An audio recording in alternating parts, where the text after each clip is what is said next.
Днес ние учениците от 10 клас на професионална гимназия по производство технологии Ело Георгиев, град Силистра, ще ви запознаем с първата част от нашия проект «Автентично и свежо.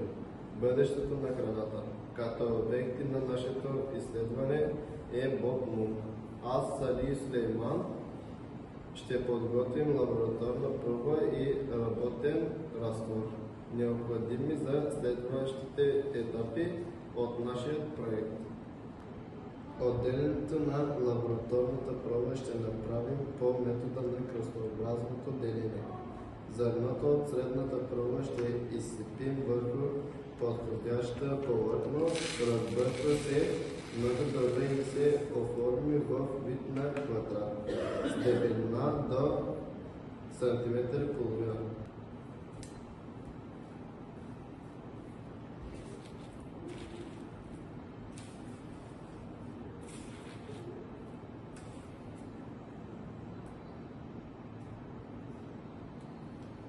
С помощта на линията зърно се раздели на диагонала на квадрата на 4 равни триъгълника. Два от срещуположните триъгълници се отделят, а останалите два се смесват, разбъркват се и отново се повтарят описаното действие, докато в двата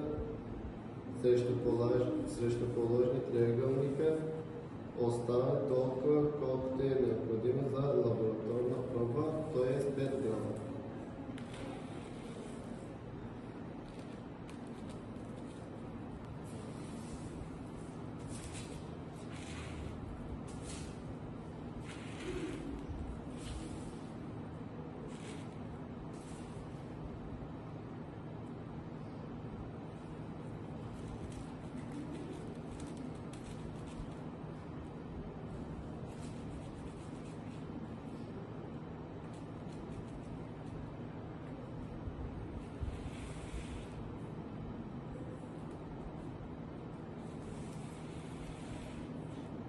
Сега ще претеглим лабораторната проба от 5 грама.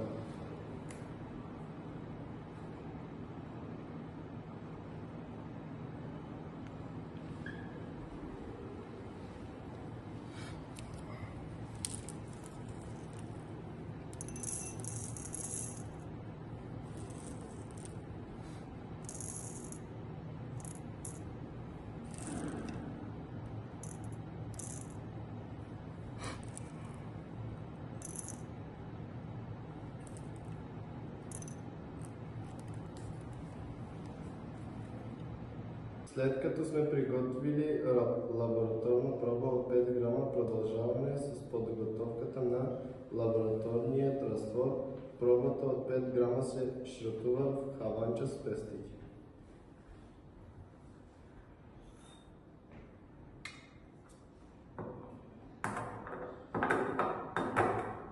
Пробата се изсипва в чиста и суха елдомайерова колба от 250 кубичен сантиметър.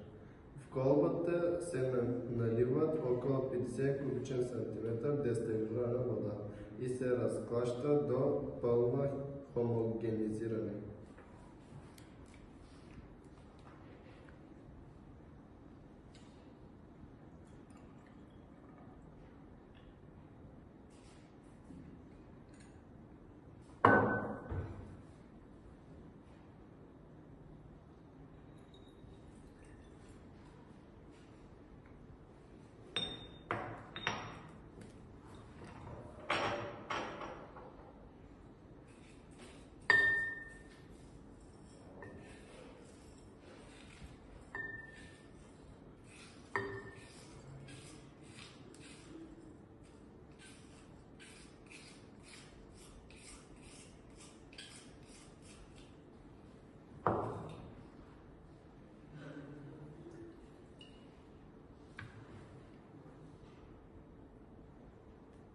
Така приготвената проба се филтрува и може да се използва за следващите анализи.